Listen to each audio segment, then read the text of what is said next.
الحمد لله وحده والصلاة والسلام على من لا نبي بعده أما بعد فأعوذ بالله من الشيطان الرجيم بسم الله الرحمن الرحيم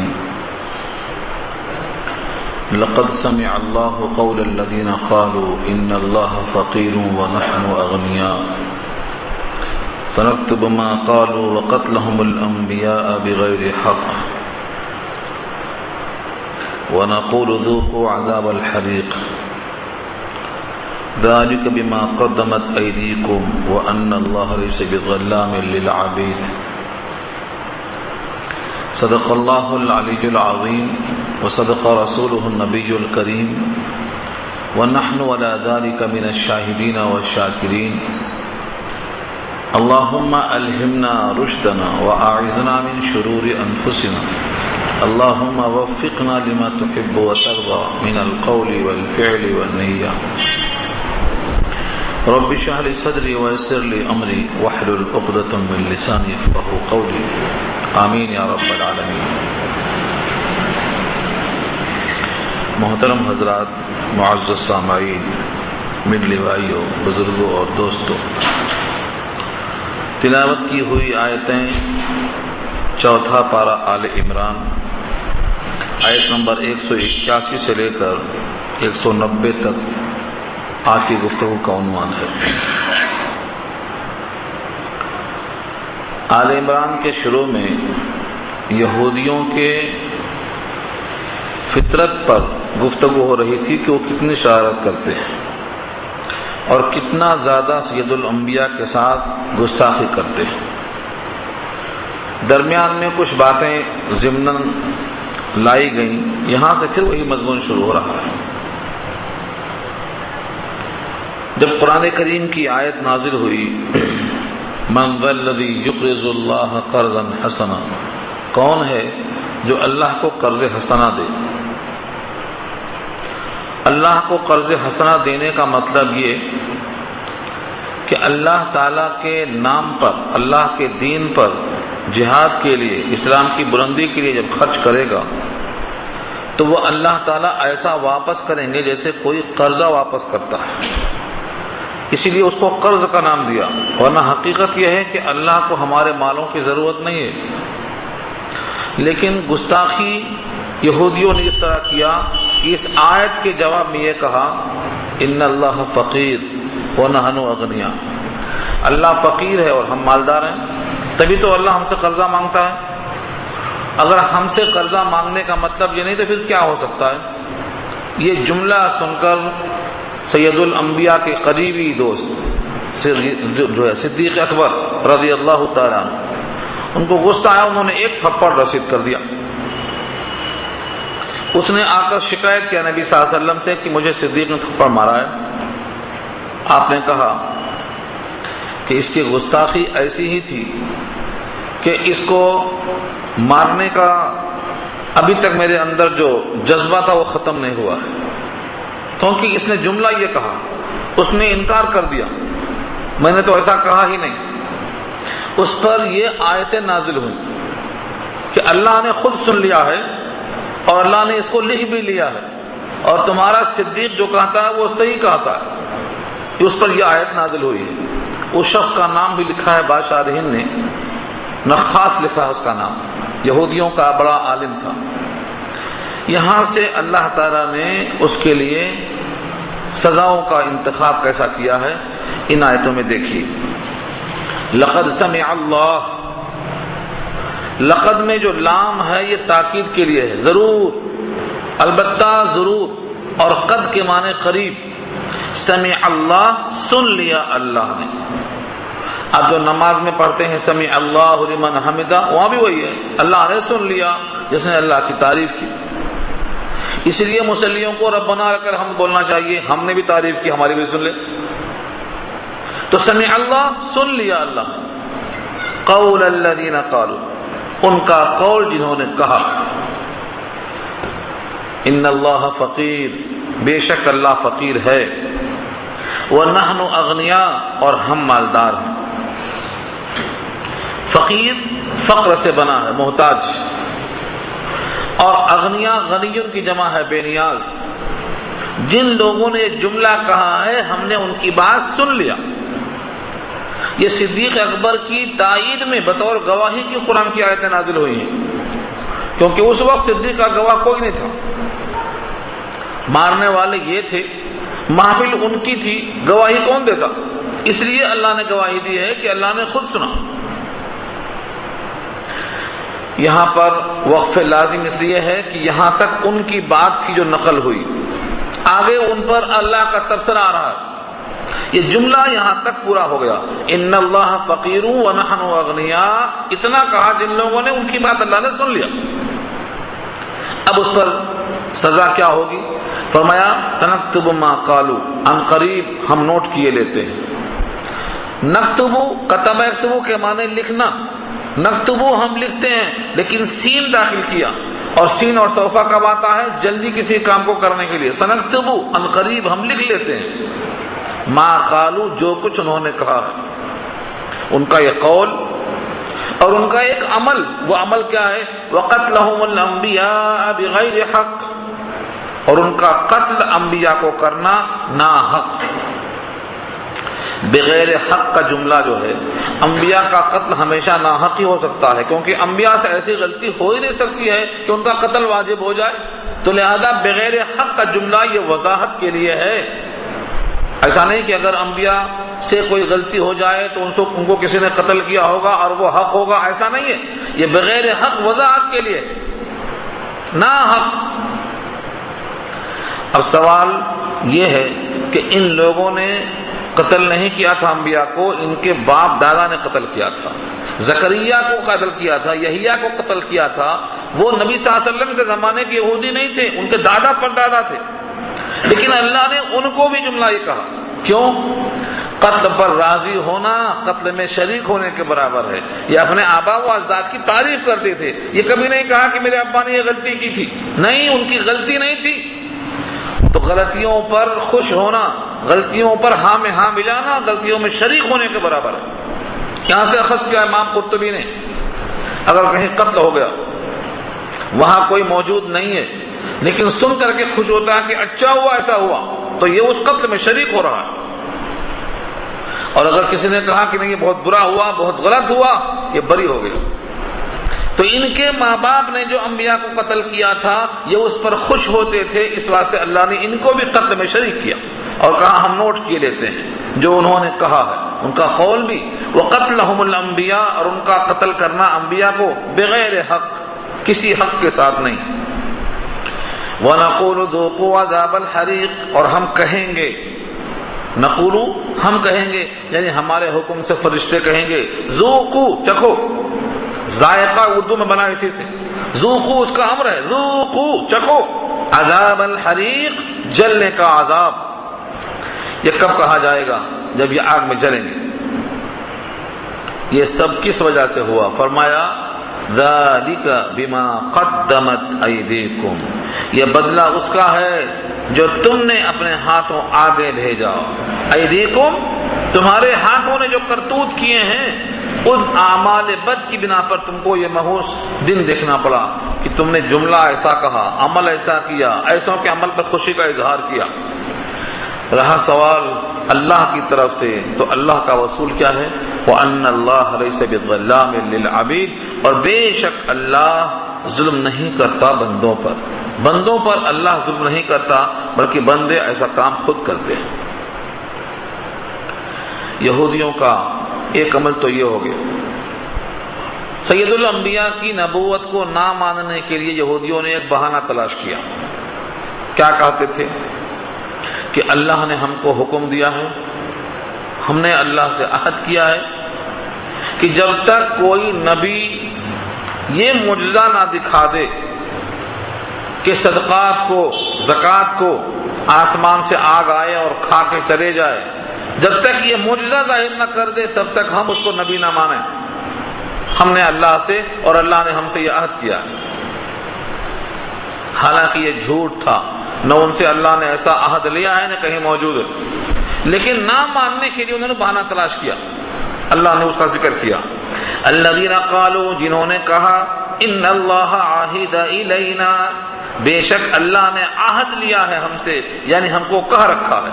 امام قرطبی لکھتے ہیں جہاں عہد کا لفظ آئے اللہ کی طرف سے وہاں حکم کے معنی میں ہوتا ہے۔ عہد الینا، اللہ نے ہم کو حکم دیا ہے۔ ان یہ کہ یہاں پوشیدہ ہے، اللہ نہیں ہے، ان اللہ ہے، ملادیہ پہ ادغام ہو گیا۔ اللہ نؤمن لرسول، کہ ہم ایمان نہ لائیں کسی رسول پر، ہم یقین نہ کریں کسی رسول کی بات پر، حتی یہ لمٹ ہے یہاں تک کہ یاتینا بقربان تاکلہ النار، لے آئے وہ ہمارے پاس قربانی کہ اس کو آگ کھا جائے۔ پہلے دستور تھا یہ انبیاء کرام کے زمانے میں کہ وہ قربانی رکھتے تھے، پہاڑ پہ آگ آتی کھا جاتی۔ حابیل قابیل کا قصہ سورہ مائدہ میں آیا ہے، وہاں ایسا ہی قصہ پیش آیا، اس لیے قربانی کھا گئی، آگ قبول ہو گئی۔ تو یہ دستور تھا، یہ چاہتے تھے کہ ایسا یہاں بھی ہو، سید الانبیاء بھی ایسا معجزہ دکھائیں۔ انہوں نے یہ کہا، یہ ان کا مطالبہ چونکہ غلط تھا، کیونکہ ایسا حکم اس زمانے نبوت میں نہیں تھا، ان سے اللہ نے کوئی عہد نہیں لیا، لیکن انہوں نے ایسا کہا۔ ان کو الزامی جواب دیا گیا۔ کیا جواب دیا؟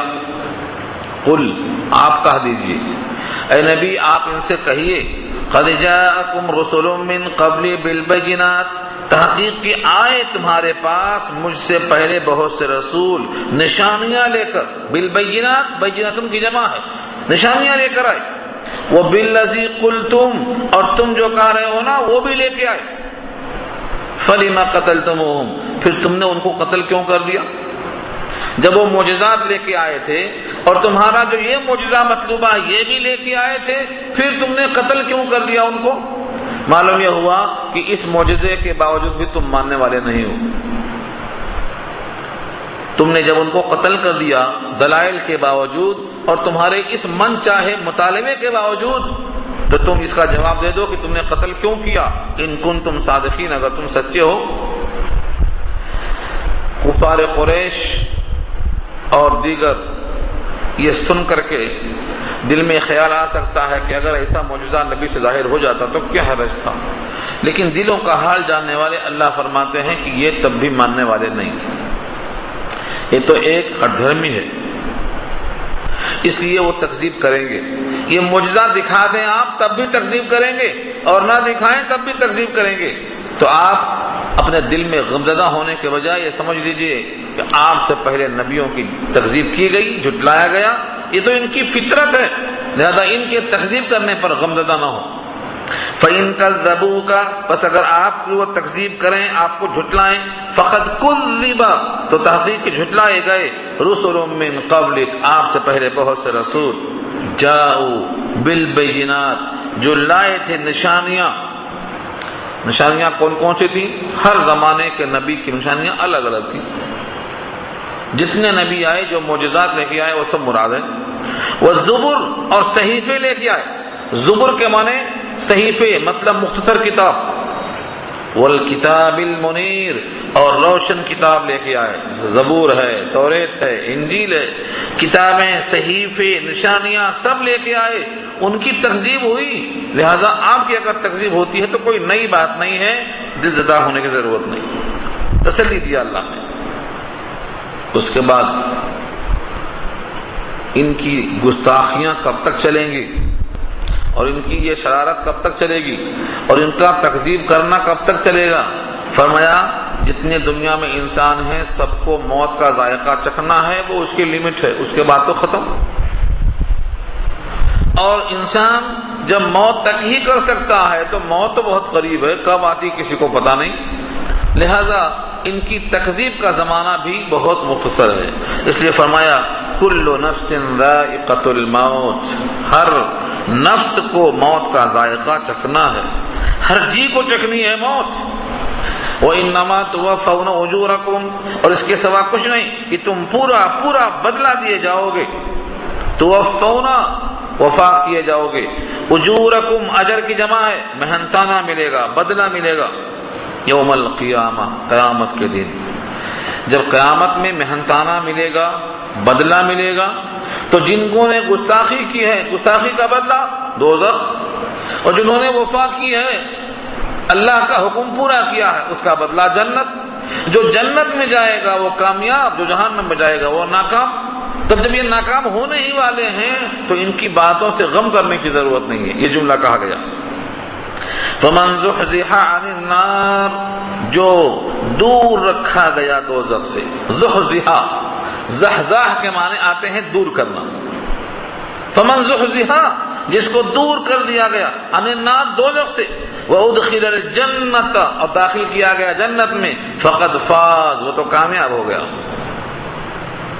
تو جب کامیابی انہی کو ملے گی جو جنت میں جائیں گے، کیونکہ دنیا عارضی ہے، یہاں کی عمر عارضی ہے، یہاں کا نفع عارضی ہے، یہاں کی تمام چیزیں فانی ہیں، لہذا ان کی تکذیب سے دل برداشتہ ہونے کی ضرورت نہیں۔ دنیا کتنی ہے؟ وَمَا الْحَيَاةُ الدُّنْيَا إِلَّا مَتَاعُ الْغُرُورِ، اور نہیں ہے دنیا کی زندگانی مگر دھوکے کی پونجی۔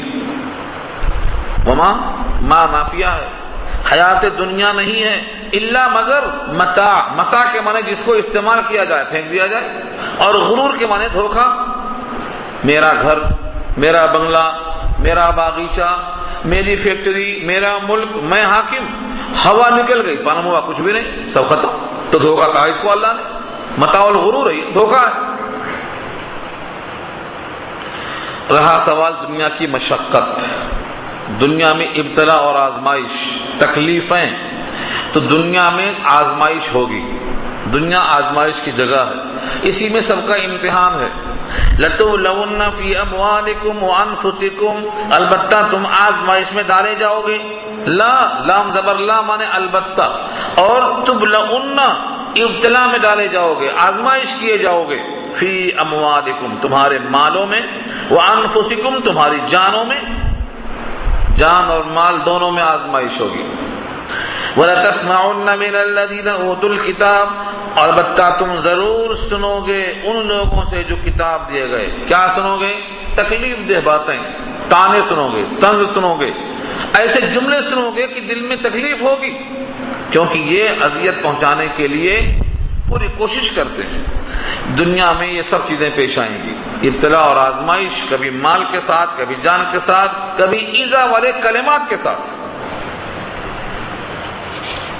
وَمِنَ الَّذِينَ أَشْرَكُوا، آگے فرمایا اُوتُوا الْكِتَابَ مِنْ قَبْلِكُمْ، تم سے پہلے جتنے بھی لوگ گزرے ہیں ان تمام لوگوں کا حال یہ ہے کہ ان کی آزمائش ہوئی ہے، تمہاری بھی ہوگی۔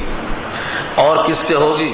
وَمِنَ الَّذِينَ أَشْرَكُوا، اہل کتاب یہودی ان سے بھی ہوگی، وَمِنَ الَّذِينَ أَشْرَكُوا، اور جنہوں نے شرک کیا ان سے بھی ہوگی۔ کیسی تکلیف ہوگی؟ فرمایا اذن کثیرن، اذن کی صفت ہے کثیرن، بہت تکلیف، بدگوئی بہت ہوگی۔ یہ لوگ آپ کی غیبت کریں گے، آپ کی چغلی کریں گے، آپ کی برائیاں تلاش کریں گے، آپ میں عیب تلاش کریں گے، یہ سب تکلیفیں آپ کو ہوں گی۔ تو جس طرح سے اہل کتاب سے آپ سنیں گے تکلیف دہ باتیں، ایسے ہی مشرکین سے سنیں گے تکلیف دہ باتیں۔ اس کا علاج کیا ہے؟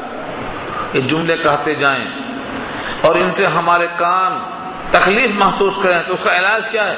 فرمایا وَإِن تَصْبِرُوا وَتَتَّقُوا، اور اگر آپ صبر کر لیں، وَتَتَّقُوا پرہیزگاری اختیار کر لیں، فَإِنَّ ذَلِكَ مِنْ عَزْمِ الْأُمُورِ، تو بے شک یہ باہمت کام ہے۔ عزم کے معنی پختہ ارادہ، اور امور امر کی جمع ہے، کام ہمت کے کام ہے یہ، یعنی تقوی اختیار کرنا اور صبر کے ساتھ اپنے کام پہ لگے رہنا، ان کی طرف التفات نہ کرنا، یہ ہے کامیابی کا راستہ۔ جو دشمنوں کے جواب میں الجھ گیا اس کی زندگی اسی میں چلی گئی، اور جو اپنے کام پہ لگا رہا، ہاتھی بھونکتا بھونکتا کتے کو دیکھتا رہا، ہاتھی گزر جاتا، کتے بھونکتے رہتے۔ یہ مثال دے دی گئی ہے، جب تک انسان صبر اور تقوی دو چیزیں اختیار کر لے، کسی کی تکلیف سے اسے کچھ بگڑنے والا نہیں۔ بدگوئی کرنے والے، غیبت کرنے والے، چغلی کرنے والے، عیب تلاش کرنے والے، یہ سب ناکام ہو جائیں گے۔ دو ہی چیز سکھایا اللہ نے، صبر اور تقوی۔ صبر کیا ہے؟ صبر کے معنی آتے ہیں، تین کام بتایا اللہ کی طرف سے۔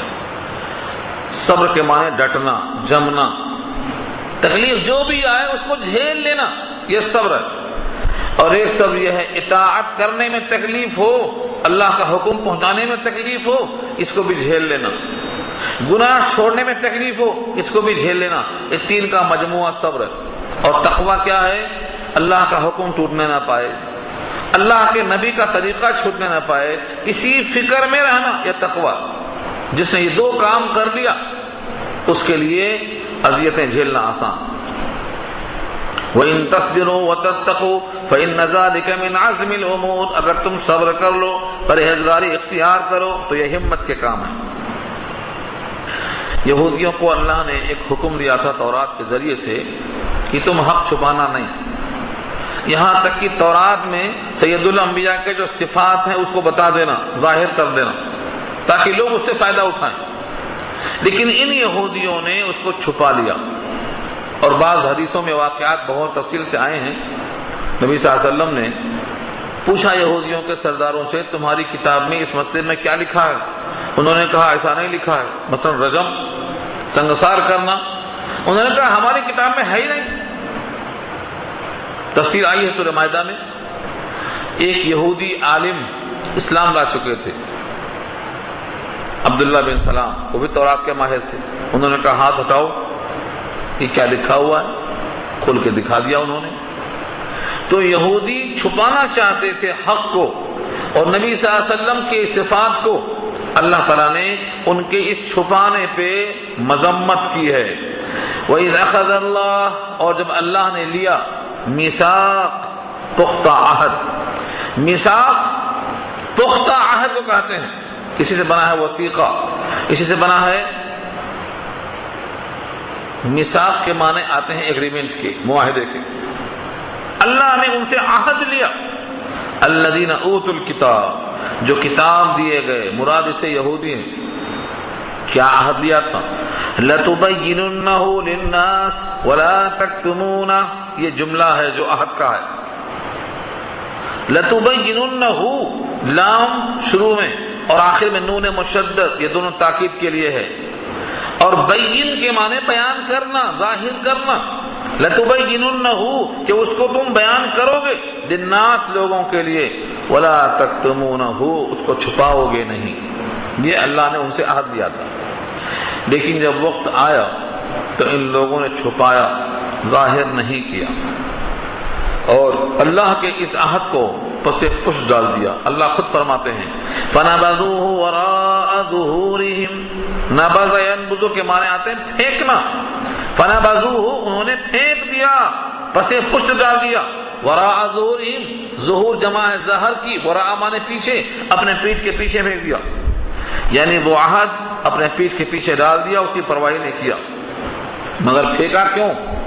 وَاشْتَرَوْا بِهِ ثَمَنًا قَلِيلًا، خرید لیا اس صحیح اور حق کے بدلے میں ثمن، قیمت، قلیلاً، تھوڑا سا. تھوڑا سا کیوں کہا؟ اگر ساری کائنات بھی وہ لوگ دے دیں اللہ کے ایک حکم کے بدلے میں تو حکم الہی کے مقابل میں ساری کائنات قلیل ہے، ایک ہے وہ. تو انہوں نے کچھ بھی لیا ہو وہ قلیل ہے، حقیر ہے، تھوڑا سا پیسہ. انہوں نے کیا کیا؟ تھوڑا سا مول لے کر کے اللہ کا حکم تبدیل کر دیا، نبی کے صفات کو چھپا دیا. اللہ فرماتے ہیں فَبِئْسَ مَا يَشْتَرُونَ، بہت بری ہے وہ چیز جو وہ خریدتے ہیں. انہوں نے کیا دیا؟ ایمان. اور کیا لیا؟ دنیا. اپنی دنیا کو بنایا آخرت کو تباہ کرتے ہوئے. اس لیے بہت برا ہے جو وہ خریدتے ہیں. ان کا سرمایہ بہت برا ہے. اس کے بعد ایک ان کی شرارت اور تھی. جب مجاہدے کا وقت آتا، چلو جہاد میں، تو بہانہ بنا کے غائب ہو جاتے. اور جب واپس آتے تو آ کر کہتے ہمارے پاس یہ عذر تھا، ہمارے پاس یہ وجہ تھی، اس لیے ہم نہیں پہنچ سکے. اور یہ چاہتے کہ نبی ہمارے اس عذر کو قبول کر کے ہماری تعریف بھی کریں. اللہ نے ان کے اس راز کو یہاں فاش کیا. لا تحسبن، آپ ہرگز گمان مت کیجیے، ہرگز مت سمجھیے. الذین یفرحون، جو خوش ہوتے ہیں، بما اتوا، اس چیز پر جو دیے گئے، جو کیا انہوں نے، اپنے کیے پر بہت خوش ہوتے ہیں. یعنی وزر اللہ کے نبی نے قبول کر لیا تو آپس میں تنہائی میں خوش ہوتے ہیں کہ میں تو خاموش آ گیا، دھوکہ دے کے آ گیا، یہ عذر بتا کے آ گیا، مجھے چھٹی مل گئی، چھٹکارا مل گیا، خوش ہو رہے ہیں۔ اس خوشی کا اظہار کرنے پر وہ لوگ یہ گمان نہ کریں کہ بہت اچھا کر کے آ گئے۔ وَيُحِبُّونَ أَن يُحْمَدُوا بِمَا لَمْ يَفْعَلُوا، اور چاہتے وہ ہیں کہ تعریف کیے جائیں، ان کی حمد کی جائے، بِمَا لَمْ يَفْعَلُوا، ایسے کاموں پر جو انہوں نے کیا ہی نہیں، کچھ بھی نہیں کیا۔ جب کچھ بھی نہیں کیا تو قابل تعریف کہاں سے ہوئے؟ اور جب قابل تعریف نہیں ہوئے اور تعریف کی خواہش ہو گئی تو صادق آ گیا کہ اپنے بغیر کچھ کیے ہوئے تعریف چاہتے ہیں، اپنی تعریف نبی سے کروانا چاہتے ہیں۔ فَلَا تَحْسَبَنَّهُمْ بِمَفَازَةٍ مِّنَ الْعَذَابِ، تو آپ گمان مت کرو کہ عذاب سے وہ چھٹ گئے، مفاز کے معنی کامیاب ہو گئے، عذاب سے بچ کر نکل گئے۔ وَلَهُمْ عَذَابٌ عَلِيمٌ، ان کے لیے المناک عذاب ہے۔ تو تین باتیں ہو گئی۔ نمبر ایک یہ کہ وہ اپنے کیے پر خوش ہو رہے ہیں حالانکہ اچھا نہیں کیے۔ دوسرے، بغیر کیے کرائے اپنے تعریف چاہتے ہیں حالانکہ تعریف کے قابل نہیں۔ وہ سمجھتے ہیں کہ عذاب سے بچ گئے حالانکہ بچ نہیں سکتے، ان کے واسطے المناک عذاب موجود ہے۔ آخر میں سید الانبیاء کو تسلی دی گئی کہ زمین اور آسمان کی بادشاہت تو اللہ کی ہے، لہذا یہ زمین اور آسمان کا جو بادشاہ ہے اس سے بچ کر نکل نہیں سکتے۔ وَلِلَّهِ مُلْكُ السَّمَاوَاتِ، اور اللہ ہی کی سلطنت ہے آسمانوں میں، والارض، اور زمینوں میں، زمین اور آسمان کی سلطنت اللہ کے لیے۔ واللہ علی کل شیء قدیر، اللہ ہر شے پہ قادر ہے۔ جب وہ ہر شے پہ قادر ہے تو ان کو سزا دینے پر اور انعام جو حقدار ہیں انعام کے ان کو انعام دینے پر قادر ہے، دونوں پر وہ قادر ہے۔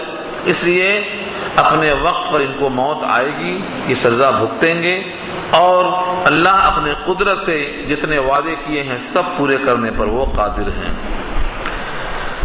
یہاں تک یہودیوں کی یہ بات اس لیے بتائی گئی کہ ان کی شرارتوں سے بچیں۔ اب آخری رکوع اس کے بعد جو آ رہا ہے جس میں اللہ تعالیٰ کے سامنے کھڑے ہونے بیٹھنے کا تذکرہ، ذکر کا تذکرہ تفصیل سے آ رہا ہے۔ دعا کر لیجیے۔